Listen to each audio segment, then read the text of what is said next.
And we're back for Game 3 of the Limited Resources Civil War. From the Magic Online Community Cup, Marshall versus Ryan. Horizon Spellbound from Ryan. Nope. Alright. And players, playing for the Community Cup, the Eric Freiburg, Hamtastic Freiburg Memorial Community Cup. And before I forget, if you guys are a fan of Hamtastic's work, please consider donating to his memorial fund for his son. I'll post the link on YouTube and put it at the end of the recording here. It's a good cause. He was a good guy. We all miss him. But back to the game. Again, Due Respect cycled basically by Marshall. Brasquire, which is actually interesting. It could negate the Leeching Bite advantage if it sticks around. Now is Ryan going to cycle his Spellbomb, or does he have a 4-drop? He had plenty of 4-drops that we saw in his board. And Treasure Mage, probably going to get the Testodon, or whatever his name is.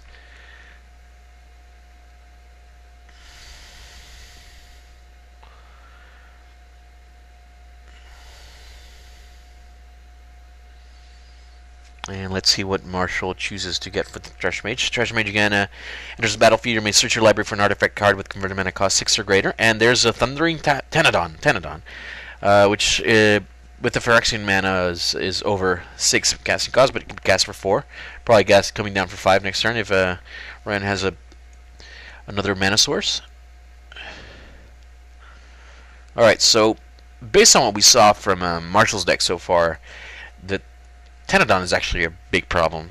His guys are mostly small. He's been relying on the equipment to really pump their power. He will be hard-pressed to deal with a 5-4 unless he has the Divine Offering in hand or some other form of artifact removal. But he is in green and white, so it's not far-fetched to think that he will. Alright, Treasure Mage attacking. No way he blocks after seeing 2 Leeching Bites, so it's a great attack, even if Ryan doesn't have it. The Leeching Bite just would be a 1-for-1 there. And Tenodon, I'm sure, is coming down for 5 mana, so Phyrexian mana cost paid with 2 life from Ryan, but that evens the game at 18. Alright, so we have 6 mana available from Marshall. I hope he has some monsters, or Ryan's going to take this for the Wizards of the Coast. Alright, Ryan Spain. That's totally going to live the entire game. Probably referring to the Tenodon. Again, we've only seen really one card from Marshall that can deal with it. And Ryan's up in the ante. That's really going to live the entire game. Tenodon for the win. Give up yet? Marshall smiles, and how was Vegas? Marshall frowns. Again, I highly recommend you follow both these guys on Twitter.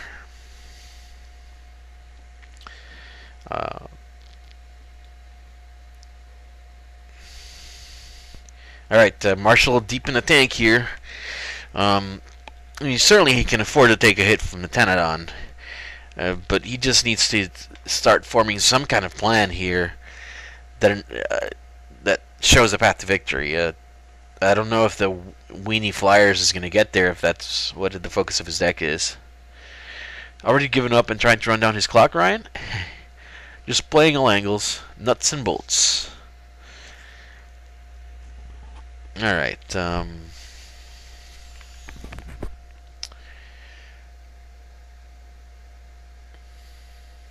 Alright, there's something coming from Marshall. 5, is it 6 mana? 6 mana from Marshall.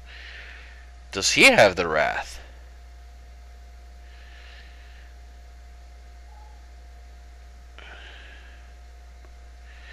Brutalizer Exarch! Holy cow. Oh, a non-creature. Never mind. Thought it would be better.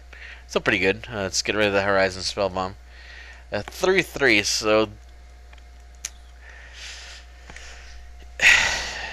if Marshall so chooses, he could block the Thundering Tenodon with Brutalizer Exarch and Brasquire to try to trade. That would be 6 but to 5 power. However, we've already seen multiple leeching bites from Ryan, so not sure what's going to happen. And swing, Tenodon unblocked, and the Cryptoplasm comes into play. That could be the nail in the coffin if it gets to copy the Tenodon next turn. Marshall at 13. He's got a grip of 4, but his cards are just simply outclassed by the Tenodon. Soon to be 2 Tenodons thanks to the Cryptoplasm. Alright, what does he have? I mean, he has some. We've seen some tricks, but the problem is this 2 Tenodons are gonna get placed soon. Yeah, that's a lot of power and toughness to deal with.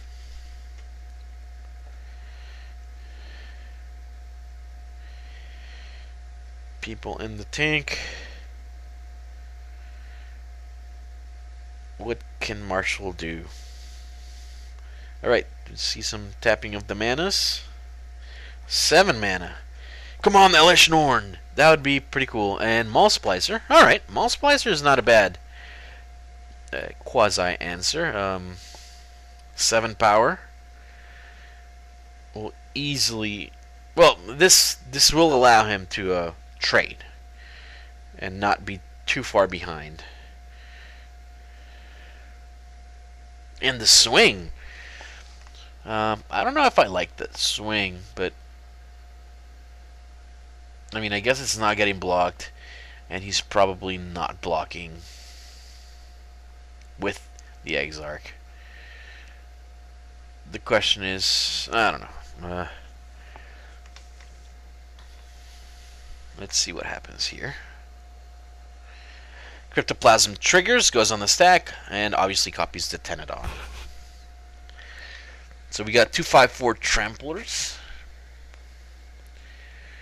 And I think the game here is going to hinge on whether Marshall draws his Divine Offering.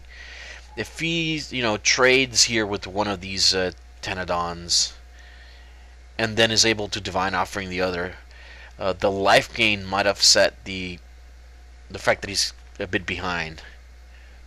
Alright, so what are the blocks? Does he block with 2 golems and 1 Tenodon?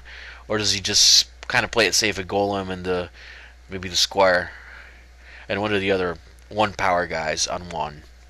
I mean, he could do both, I guess. But the problem is, Ryan's leeching bites are just brutal. I think the only play he can really make is 2 golems and 1 Tenodon. Or golem, splicer, squire on 1 Tenodon.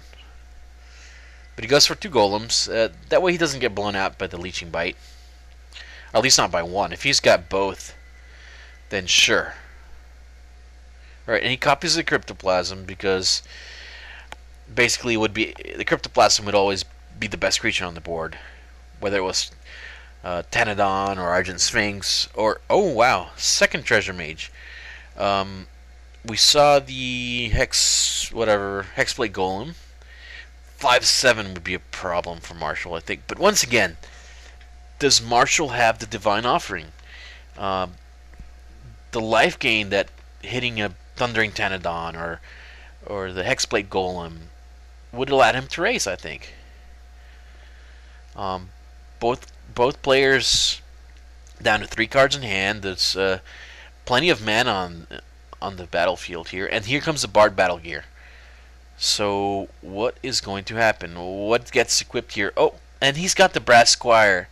So we can have a situation with just where the Battle Gear is moved at instant speed by the Squire. The question is, does Marshall want to try and get aggressive here by equipping and swinging? Or does he want to save it more for defense to make sure that he does trade with the Tenodon? And to some degree, he can do both. He could equip the Brutalizer Exarch. Psychic... Well, he casts a New Rock Replica, and it gets Psychic Barrier, and that loss of life might end up mattering a little bit. Alright, does he equip the battle gear on one of these 3 drops and swing?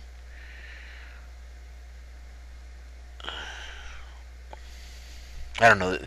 The replica would have been really good this game. Just the tempo with the bouncing the Tenodon and being able to swing or get one free swing could have been good.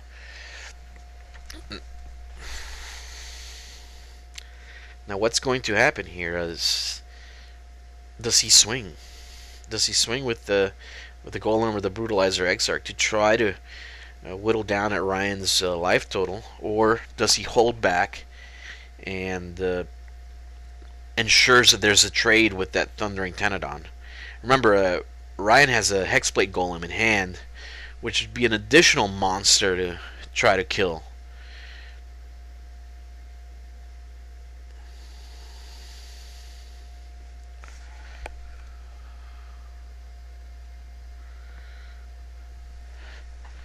Alright, so what's going on here?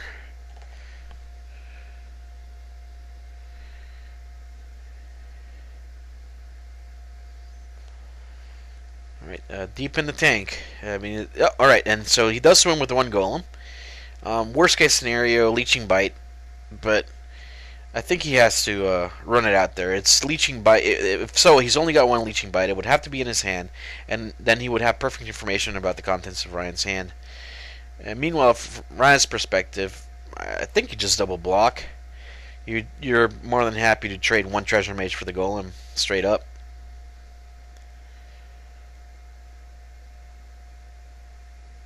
Oh, never mind. Albeit, moving the battle gear would result in both Treasure Mages dying. But alright, looks like he's going for just a 1. No, the battle gear is getting moved, and both Treasure Mages are hitting the bin. Alright, so the question is the last card in Marshall's hand the Divine Offering? If so, does he play around the counterspell that Ryan played in Game 2, the Stoic Rebuttal? Alright, so far he just moved the battle gear. Alright, making the Brutalizer Exarch a 7-2, which would require double Leeching Bite to really make this lethal. He could swing. Ryan could swing and deal 3 damage, basically kill the Brutalizer Exarch, and Marshall would be left with 3 fairly small guys against the Hexblade Golem. I think if Ryan should just go for that. He's got another monster in his hand. And sure enough, Tenodon's coming across, and the Exarch's likely going to get in front of it. Yep. The trample being very relevant here, because otherwise Marshall could have just chump blocked for the rest of the game, basically, and try to get ahead that way. But Hexblade Golem comes down. Island comes into play. Again, only 1 card left in Ryan's hand. Does Marshall have the Divine Offering? I think this entire game is just going to come down to that. It's just so difficult for him to deal 7, to have 7 powers worth of damage. Cycling the Origin Spellbomb. Is he drawn the Divine Offering? The Divine Offering would be, not only the 7 life gained, but also the swing back for 1, let's see, 5, 6, 7, 8, 9. Swing back for 9. So it'd be a 16-point life swing if Marshall can just draw his answer for the Hexblade Golem.